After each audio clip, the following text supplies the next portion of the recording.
Hello students, बच्चों देखते हैं अगला टॉपिक लीनियर इक्वेशन में वर्ड प्रॉब्लम का। तो अगला टॉपिक है problems based on the fix fair पर बेस्ड प्रॉब्लम देखते हैं बच्चों। तो यहाँ पर बेसिकली अगर हम देखेंगे तो ये टोटल 3 सब कैटेगरीज में बच्चों इसे हम डिवाइड कर सकते हैं। तो पहला हॉस्टल या टैक्सी वाले जो क्वेश्चन आते हैं वो एनसीईआरटी में गिवन है, और एक बेटा जो लाइब्रेरी वाला क्वेश्चन आता है वो अलग। इन दोनों में थोड़ा सा अंतर है कंसेप्ट में। तो जब क्वेश्चन देखेंगे तो वहीं पर हमको क्लियर हो जाएगा कि क्या डिफरेंस है दोनों में। और तीसरा वाला जिसमें थोड़ा सा और डिफरेंस है, ये रेलवे टिकट का फेयर वाला क्वेश्चन एक आता है। तो ये फिक्स फेयर पर बेस्ड 3 टाइप के बेसिकली हैं। तो इनको हम 1 बाय 1 करके बच्चों देखते हैं। और ये एक क्वेश्चन हॉस्टल पर, एक टैक्सी और एक लाइब्रेरी, तीनों तो एनसीईआरटी में मिल जाएगा, ये वाला एनसीईआरटी में नहीं मिलेगा। तो एग्जाम्पल नंबर 30 देखते हैं। 29 तक हम कर चुके हैं ऑलरेडी। तो क्वेश्चन है बच्चों, ये एनसीईआरटी में आपको मिल जाएगा। एक्सरसाइज 3.5 क्वेश्चन 4 का फर्स्ट पार्ट ही है ये। A part of monthly hostel charges is fixed and remaining depends on the number of days one has taken food in the mess. तो बच्चों जनरली क्या होता है कि यूनिवर्सिटी हॉस्टल में वो 2 तरीके से फेयर अप्लाई करते हैं। 2 तरीके के फेयर कैसे अप्लाई होते हैं? एक तो होता है ना, जो मंथली रेंट होता है वो फिक्स होता है, आप 2 दिन रहो, 4 दिन रहो, कितने भी दिन रहो वो फिक्स होता है। और दूसरा फूडिंग का चार्ज होता है जो बच्चों को ना, वो पर डे के अकॉर्डिंग लगता है। तो 2 तरीके के चार्ज होते हैं। तो जो मंथली चार्ज होता है उसे फिक्स चार्जेस हम बोलते हैं, और दूसरा वाला जो फूड का चार्ज है वो पर डे लगता है। तो ये तरीका दिया हुआ है यहाँ पे ये कंडीशन गिवन है। अब इसी में आगे है, when a student A takes food for 20 days. अगर स्टूडेंट ए ने 20 डेज का फूड लिया तो सी हैज टू पे ₹1000। तो 20 दिनों का उसे 1000 रुपये टोटल फेयर देना होता है। और अगर एक स्टूडेंट बी है, उसने 26 डेज तक फूड लिया तो उसे 1180 रुपीज पे करना पड़ता है। तो बताना है कि फिक्स चार्ज कितना है और cost of food per day ये कितना होगा। तो देखते हैं बच्चों कैसे हम सॉल्व कैसे करते हैं। सॉल्व करने का तरीका देखिए। तो सबसे पहले तो इस क्वेश्चन को हम समझ ही लेते हैं अच्छे से कि किस तरीके से हमें सॉल्व करना होगा इसे। इस क्वेश्चन का कोर पहले आप समझ लो।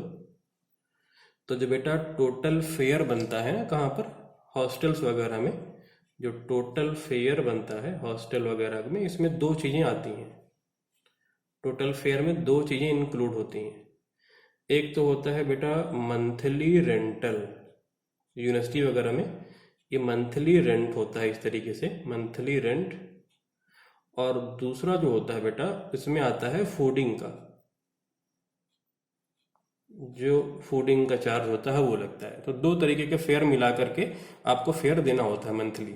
तो अभी जो मंथली रेंट होता है ये तो फिक्स होता है, इसको बोलते हैं कई बार हम फिक्स चार्जेस, ये बिल्कुल फिक्स है।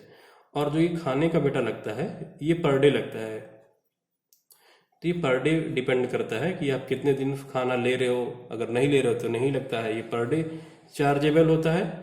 और ये बिल्कुल महीने का फिक्स होता है। जैसे अगर कोई स्टूडेंट यूनिवर्सिटी आपने ज्वाइन करा, तो मान लो आप एक महीने में 20 दिन ही रहे, बाकी 10 दिन होली की छुट्टियां या कोई छुट्टियां पड़ गई तो आप घर चले गए, तो रेंट आपका जो मंथली लगेगा वो तो पूरा लगेगा, क्योंकि आपके लिए वो रूम अलॉट हो चुका है। लेकिन जो फूडिंग है, क्योंकि आप 20 दिन ही रहे, तो खाना का चार्ज आपको केवल 20 दिन का देना होगा, पूरा चार्ज आपको नहीं देना होगा। तो जो मंथली फिक्स चार्ज है वो एक हो गया, और जो खाने का चार्ज लगता है वो बेटा पर डे के हिसाब से लगता है। तो यूम कर लेते हैं। तो इस क्वेश्चन में यही गिवन है। तो यहाँ पर हम यूम करते हैं, लेट द फिक्स चार्ज, क्योंकि क्वेश्चन में फिक्स चार्ज के नाम से बोला है, वो जनरली मंथली रेंटल होता है। Late the fix charge is X rupees, मतलब ये मंथली रेंट हो गया एक तरीके से, इसे मन में आप समझ लो मंथली रेंटल हो गया। एंड पर डे चार्ज, और जो पर डे चार्ज लग रहा है,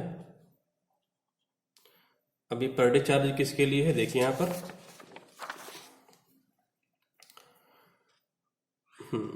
monthly hostel fixed and remaining depends on the number of days taken food. तो जो पर डे चार्ज है वो किस पे हो जाएगा, and per day charge for food, fooding के लिए, and per day charge for food is Y rupees. तो एक दिन खाने का Y रुपीज लग रहा है, और जो फिक्स चार्ज है वो कितना है, जो फिक्स चार्ज है वो एक्स रुपीज हमने ज्यूम कर लिया है, और जो फूडिंग का चार्ज है पर डे का वो हमने वाई रुपीज ज्यूम कर लिया है। तो फर्स्ट कंडीशन में क्या गिवन है, कोई 20 डेज रहता है स्टूडेंट ए तो उसे 1000 रुपीज पे करना पड़ता है। तो अकॉर्डिंग टू क्वेश्चन देख लीजिए, अकॉर्डिंग टू क्वेश्चन अगर कोई स्टूडेंट ए 20 डेज तक रहता है तो 20 डेज का कितना चार्ज लगेगा, मंथली रेंटल तो एक महीने का ही लगेगा पूरा पूरा, वो हो गया एक्स से, और 20 डेज खाने का उसे पे करना पड़ेगा, एक दिन का वाई रुपीज है, तो 20 वाई इक्वल टू कितना हुआ 1000। ये हो गई इक्वेशन 1। दूसरा बोल रहा है कि अगर कोई स्टूडेंट 26 डेज रहा बी तो मंथली रेंटल तो उसका भी फिक्स है, और खाने का चार्ज 26 डेज का लगेगा, एक दिन का वाई है तो 26 डेज का 26 वाई इक्वल टू कितना हो जाएगा 1180। ये हो गया बच्चों इक्वेशन 2।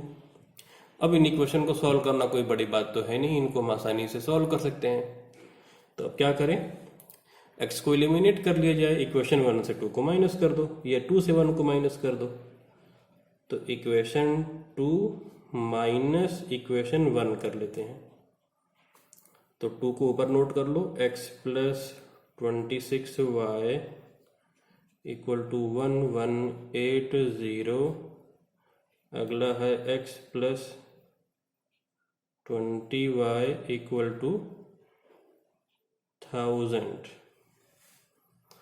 अब माइनस करना है तो आपको पता है कि साइन चेंज हो जाएगा, और जब भी हम साइन चेंज करते हैं तो ये तो आपको नोन है कि साइन चेंज करके उसे हम इनसर्कल करते हैं, तो ये माइनस, ये माइनस, ये भी माइनस, ये कैंसिल आउट, बच गया 6y, इस तरफ कितना बचेगा बच्चों 180, तो y कितना हो जाएगा 180 अपॉन 6 कर देंगे 30 आ जाएगा, तो y कितना आ गया 30। अब ये y की वैल्यू किसी इक्वेशन में पुट कर दो, तो अज्यूम करो फर्स्ट में ही पुट कर देते हैं, तो from equation 1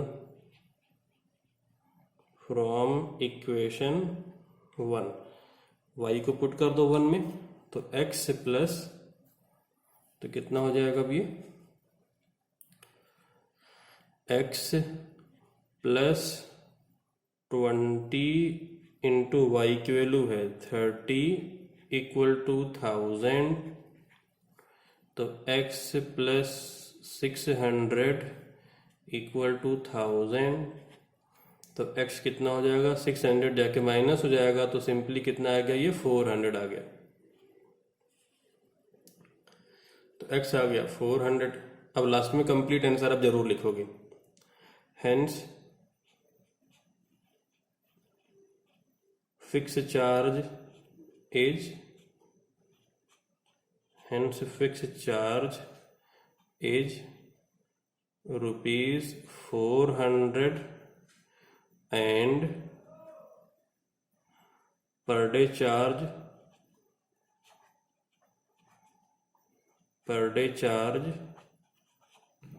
for food is rupees 30 rupees पर डे चार्ज है फूडिंग का, और जो 400 है वो मंथली रेंटल है हमारा, ये उसे हम फिक्स चार्ज यहाँ पर बोला है हमने। तो इस तरीके से इस क्वेश्चन को बच्चों हम सॉल्व कर लेते हैं। अब इसी क्वेश्चन पर बेस्ड हम देखते हैं बच्चों नेक्स्ट एग्जाम्पल। तो नेक्स्ट एग्जाम्पल है बच्चों 31, और ये एनसीईआरटी में ही आपको मिल जाएगा बच्चों। यह है question, a lending library has a fixed charge for the first 3 days and the additional charge for each days thereafter.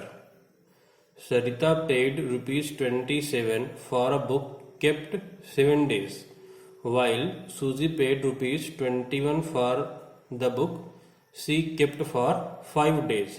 Find the fixed charge and charge for each extra days. तो सबसे पहले बच्चों एक बात समझ लेते हैं कि यूनिवर्सिटीज वगैरह में ये लाइब्रेरी की बुक्स का चार्ज कैसे हमको पे करना पड़ता है। तो ध्यान दो बच्चों, जो इसमें टोटल फेयर होता है, लाइब्रेरी की बुक का जो टोटल फेयर हम लोग लेते हैं, यूनिवर्सिटीज वगैरह में जनरली ये रूल होता है सब में रूल अलग अलग हो सकता है, लेकिन नॉर्मली यही होता है। टोटल फेयर जो होता है बच्चों, इसमें दो चीजें आती हैं टोटल फेयर में। इसमें पहला तो ये होता है कि शुरुआत के कुछ दिनों के लिए चार्जेज फिक्स होता है। जैसे मान लो कि 3 डेज या 4 डेज या 1 वीक कुछ भी हो सकता है। मान लो 3 डेज का फिक्स चार्ज यूनिवर्सिटी ने रखा है। 3 डेज के लिए चार्ज फिक्स है, मान लो 10 रुपीज है। 3 डेज का फिक्स चार्ज है 10 रुपीज, ये फिक्स है। मान लो ये फिक्स चार्ज हो गया, फिक्स वाला हो गया। उसके बाद क्या होता है कि अगर आपने 3 डेज के बाद बुक रिटर्न नहीं करी है तो आपको पर डे के हिसाब से पे करना होता है। तो पर डे चार्ज, उसके बाद पर day charge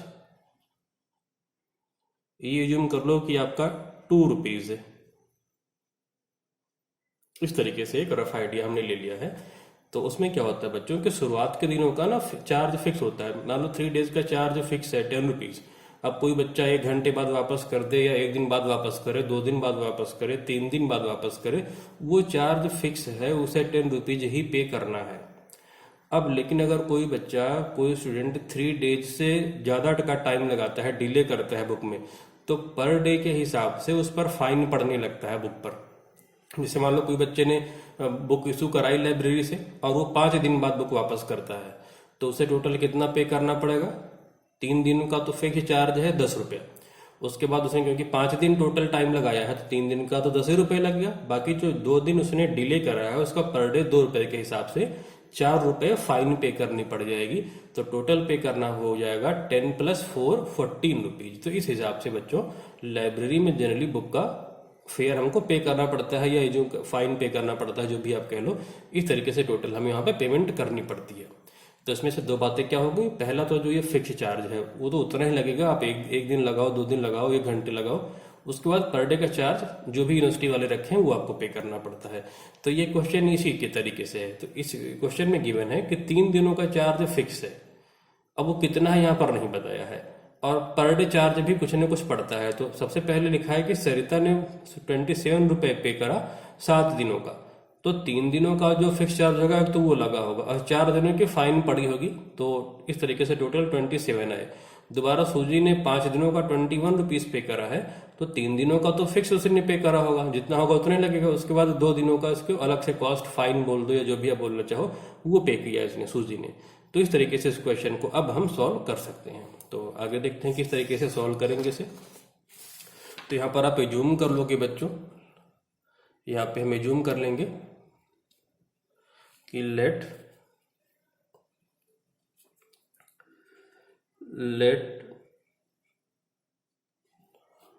the fix charge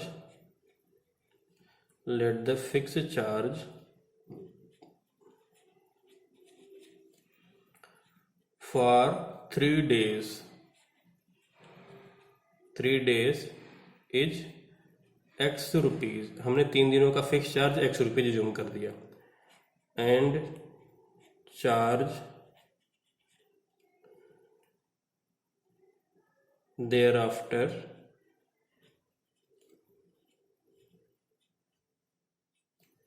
is Y rupees per day. इसके बाद जो पर डे का चार्ज पड़ रहा है वो Y रुपीज पड़ रहा है। तो अकॉर्डिंग टू क्वेश्चन, सरिता ने 7 डेज के लिए बुक ली थी, तो 3 दिनों का तो उसमें से X रुपये लग जाएगा, चार्ज फिक्स है। अब बाकी के जो बच गए 4 दिन, तो Y रुपीज 1 दिन के अकॉर्डिंग 4 दिनों का कितना हो जाएगा 4Y। और ये कितना आ जाएगा बच्चों 27। ये इक्वेशन 1 हो गई। और सूजी ने 5 दिन के लिए बुक इशू कराई थी, तो 3 दिनों का तो X रुपये लगेगा। बाकी जो बच गए 2 दिन, तो 2 दिन का Y रुपये के हिसाब से 1 दिन का, 2 दिन का कितना हो जाएगा 2Y रुपीज। ये हो जाएगा 21, इक्वेशन 2। अब इन दोनों इक्वेशन को सॉल्व करना बड़ी बात तो है नहीं, आसानी से सॉल्व कर सकते हैं। तो सॉल्व कर लेते हैं। इक्वेशन 2 माइनस इक्वेशन 1 माइनस कर लें। x + 2y = 21, और ऊपर की तरफ x + 4y हो जाएगा। ये x + 4y = 27 माइनस कर लें, साइन चेंज कर देते हैं, ये माइनस, ये भी माइनस, इधर भी ये माइनस, तो ये कैंसिल हो गया बच्चों। अब नेक्स्ट आ जाएगा 4y माइनस 2y, ये आ जाएगा 2y, और इस तरफ 27 माइनस 21 6 आ जाएगा। Implies that y equal to क्या हो जाएगा, 6/2 3 आ गया। अब y की वैल्यू किसी भी इक्वेशन में पुट कर दो, इक्वेशन 1 2 कहीं पर भी रख दो, तो 2 सिंपल से दिख रही है। तो from equation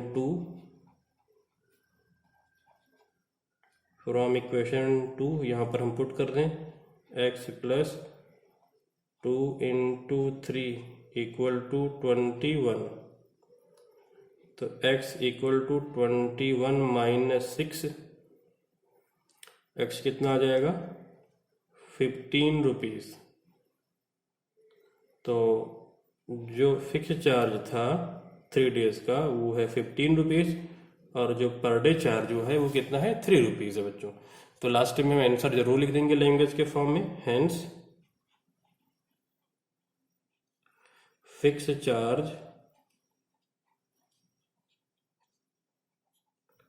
equal to 15 rupees and per day charge equal to 3 rupees. ये हमारा फाइनल आंसर आ गया बच्चों।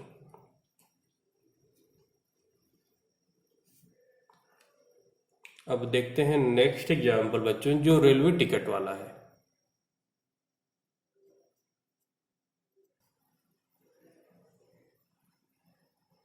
नेक्स्ट एग्जाम्पल है बच्चों रेलवे टिकट वाला। तो इसमें देखते हैं कि क्या होता है। तो पहले टिकट के बारे में थोड़ा सा देख लेते हैं कि किस तरीके से रेलवे टिकट बनते हैं, बिल्कुल बेसिक। तो रेलवे टिकट में बच्चों अगर बिल्कुल सिंपल बात करी जाए तो दो चीज़ें होती हैं। एक तो होता है रिजर्वेशन चार्ज, अगर आप बुकिंग कराने जाते हो टिकट की, आरक्षण कराने अगर आप जाते हो, रिजर्वेशन कराने अगर आप जाते हो, तो सबसे पहले टिकट में तो एक होता है रिजर्वेशन चार्ज बच्चों, और दूसरा होता है फिर फेयर। ये डिपेंड करता है कि डिस्टेंस कितनी है, उसके अकॉर्डिंग फेयर रहता है। और जो रिजर्वेशन चार्ज है बच्चों ये फिक्स होता है। पहले 20 था, मतलब को 8-10 साल पहले, फिर अभी बढ़ गया कुछ। तो एज्यूम करो अगर जैसे रिजर्वेशन चार्ज 20 रुपीज़ है और fair depending on the distance, मान लो जो डिस्टेंस का फेयर है वो एज्यूम करो 1000 रुपीज़ है। मान लो आपको जाना है दूर कहीं पे, तो जो डिस्टेंस का चार्ज लगा वो 1000 रुपीज़ है, और जो रिजर्वेशन चार्ज है एज्यूम करो वो 50 रुपीज़ है। तो टोटल टिकट का नेट अमाउंट कितना हो जाएगा, जो रिजर्वेशन आपने कराया 50 रुपये और ये 1000। ये एडल्ट टिकट की बात हो रही है बड़ों के लिए। और जब आप यही टिकट बच्चों जब आप वापस कराने जाते हो तो वो जो रिजर्वेशन चार्ज है बस वही गवर्नमेंट डिडक्ट कर लेती है, और जो ये वाला फेयर है ये वापस हो जाता है। जनरली ऐसा होता था, अब तो काफ़ी चीज़ें इसमें इंक्लूड हो गई हैं, उसमें सुपरफास्ट चार्ज और मील का भी काफ़ी कुछ ऐड हो गया है। तो मैं बिल्कुल इनिशियल स्टेज की बात कर रहा हूँ कि पहले रेलवे में कैसे होता था। इस तरीके से टिकट की बुकिंग होती थी, रिजर्वेशन चार्ज अलग और जो डिस्टेंस पे चार्ज डिपेंड करता था वो अलग। और अगर आप टिकट वापस कराने जाते हो तो बस ये रिजर्वेशन चार्ज वो काट लेते थे जो आपने बुकिंग कराई है, बाकी फेयर आपका रिफंड हो जाता था। तो ये तो हो गया एक एडल्ट का टिकट। अब जैसे आपने सुना है कि बच्चों का टिकट कम लगता है बिलो 12 ईयर्स, तो अब देखते हैं चाइल्ड का टिकट कैसे बनता है रेलवेज में। अगर आप किसी चाइल्ड के लिए बच्चों अगर आप टिकट बुक कराने जाते हो तो क्या होता है उसमें कि रिजर्वेशन चार्ज तो फिक्स है। अगर 50 रुपये इस टिकट का रिजर्वेशन चार्ज है तो 50 इसका भी होगा, ये हर टिकट का फिक्स है। बस ये वेरी करता है, जो आपका ये फेयर है डिस्टेंस पर जो डिपेंड करता है। तो बड़ों का हाफ होता है बच्चों पर। जैसे अगर किसी बड़े का एडल्ट का 1000 रुपीज चार्ज लगा है डिस्टेंस वाला, तो यहाँ पर ये हो जाएगा 1000 का हाफ केवल 500। हाँ ये फिक्स है, ये हाफ नहीं होता, क्योंकि ये ना टिकट का रिजर्वेशन चार्ज होता है। जैसे आपने देखा होगा बच्चों के सीनियर सिटीजन को भी उसमें फेयर में जनरली ऑफ मिलता है 60% या 65% के आसपास उनको फेयर पे करना होता है, बाकी का वो ऑफ रहता है उनको। तो चाहे सीनियर सिटीजन हो, एडल्ट हो या फिर बच्चे हों, ये रिजर्वेशन चार्ज तो सबका फिक्स रहता है, इसमें कम और ज़्यादा नहीं होता। बस यही वाला आप इसमें कम ज़्यादा जनरली हो जाता है। तो फेयर में छूट यहाँ पर मिलती है, जो ये डिस्टेंस वाला चार्ज है इस पर। तो मेरे ख्याल से आपको क्लियर हो गया होगा। तो एक एडल्ट का टिकट का नेट अमाउंट कैसे बनेगा, x प्लस वाई रुपीज़। और एक बच्चे का टिकट का नेट अमाउंट कैसे होगा, x प्लस ये हाफ हो गया तो x plus Y by two. एक ये नेट अमाउंट टिकट है एक चाइल्ड का, और एक ये क्या है बच्चों, एडल्ट के टिकट का नेट अमाउंट होता है। तो मेरे ख्याल से आपको क्लियर हो गया होगा कि टिकट कैसे फॉर्म होता है। अब इसी पर बेस्ड एक क्वेश्चन है बच्चों, देखिए ध्यान से। ऊपर तो वही लिखा जो मैंने यहाँ आपको समझाया है, a railway half ticket cost half the full fare. ये कह रहा है रेलवे का जो हाफ टिकट है, बच्चों का जो आधा टिकट लगता है उसकी बात कह रहा है। तो ये कह रहा है कि जो हाफ टिकट है जैसे चाइल्ड वाला, ये क्या है, हाफ द फुल फेयर। जो ये फुल फेयर जो फेयर है इसका हाफ यहाँ पे चार्ज लगेगा, ये बता रहा है इस स्टेटमेंट में।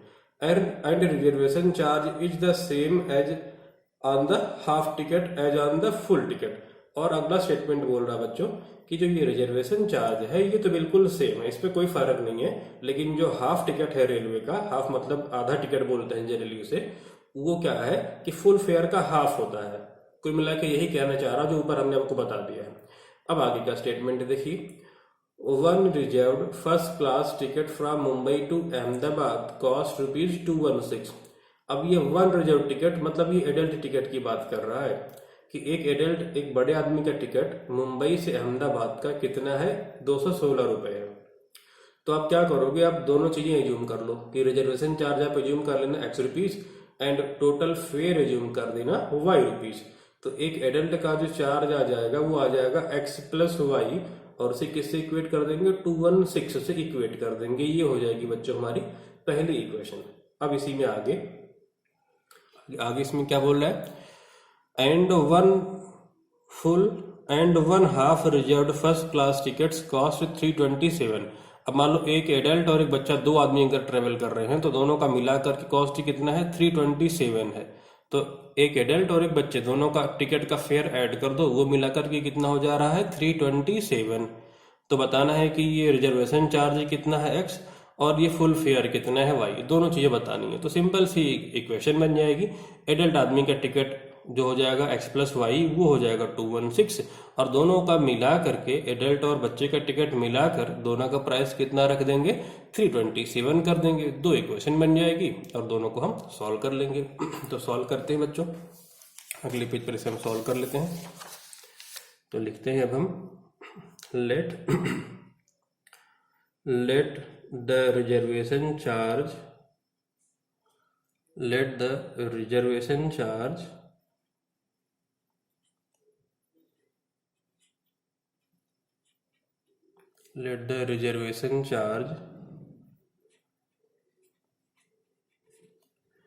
is x rupees and total fare is y rupees। Total fair मतलब ये डिस्टेंस वाली बात चल रही है। अब अकॉर्डिंग टू क्वेश्चन एडल्ट आदमी का टिकट का कितना हो जाएगा, x प्लस वाई, ये रिजर्वेशन चार्ज और ये डिस्टेंस वाला चार्ज, ये दोनों मिलाकर के कितना हो जाएगा, 216। और एक एडल्ट और एक चाइल्ड का दोनों का अगर मिला दें तो एडल्ट का तो x प्लस वाई और चाइल्ड का कितना हो जाएगा, x प्लस वाई बाई 2। ये दोनों मिला करके कितना हो गया, एडल्ट का 216 और दोनों का मिला करके 327। ये कितना आ जाएगा बच्चों, 327। ये तो हो गई इक्वेशन 1। इसको जरा सॉल्व कर लिया जाए तो x और x मिला करके 2x plus Y by 2 3y by 2 equal to हो जाएगा 327। पूरी इक्वेशन को 2 से मल्टीप्लाई कर देते हैं, जरा ये 2 वाला चक्कर हट जाएगा। तो होल इक्वेशन को आप 2 से मल्टीप्लाई कर दो, तो पूरी इक्वेशन को हमने 2 से मल्टीप्लाई कर दिया तो ये हो गया 4x प्लस 3y। 2 से इसको मल्टीप्लाई करो तो ये 4x, इसको 2 से मल्टीप्लाई किया तो 2 से 2 कैंसिल, और इसको 2 से मल्टीप्लाई कर देंगे तो ये डबल हो जाएगा 654। अब ये हो गई इक्वेशन नंबर 2। तो हमने क्या करा था बच्चों, इस होल इक्वेशन को 2 से मल्टीप्लाई कर दिया है। इस होल इक्वेशन को हमने 2 से मल्टीप्लाई कर दिया, ब्रैकेट में बंद किया और इंटू 2 कर दिया है हमने अगली लाइन में। अच्छा, अब 1 और 2 को सॉल्व कर लेते हैं। तो क्या किया जाए, 3 से मल्टीप्लाई कर दो और फिर 2 से 1 को माइनस कर देंगे। तो हम क्या करेंगे, मल्टीप्लाई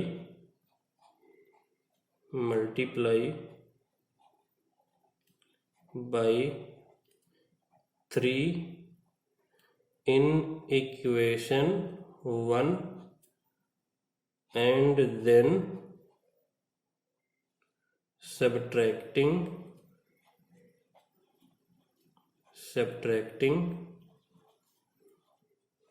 from equation 2 1 में 3 से मल्टीप्लाई करके फिर 2 से सब्ट्रैक्ट कर लेंगे। तो 1 में जब 3 से मल्टीप्लाई करेंगे 2 से सब्ट्रैक्ट करेंगे तो पहले तो 2 को नोट कर लो। तो 4x plus 3y equal to 654 और 1 में 3 से मल्टीप्लाई कर रहे हो आप तो ये हो जाएगा 3x प्लस 3y और इस तरफ भी आप 3 से मल्टीप्लाई कर दोगे। इसमें 3 से मल्टीप्लाई करेंगे तो कितना हो जाएगा 648। अब माइनस कर लिया जाए तो साइन चेंज, ये माइनस, ये भी माइनस, ये भी माइनस, तो ये तो cancel. 4x minus 3x, x बचा इक्वल टू और 654 माइनस 648 ये कितना हो जाएगा बच्चों 6। तो इम्प्लाइज दैट जो हमारा रिजर्वेशन चार्ज था वो कितना है 6 रुपीज आ गया। अब x को आप इक्वेशन 1 में पुट कर दो। नाउ फ्रॉम इक्वेशन 1 आप इक्वेशन 1 में पुट कर दीजिए। From equation 1 x plus 6 equal to 216। तो यहाँ से x की वैल्यू कितनी आ गई 210। 6 जाके माइनस हो जाएगा राइट साइड में। तो इस तरीके से ये दोनों रिजल्ट आ गए। तो ये दोनों रिजल्ट हमारे यहाँ पर आ चुके हैं। Implies that reservation charge is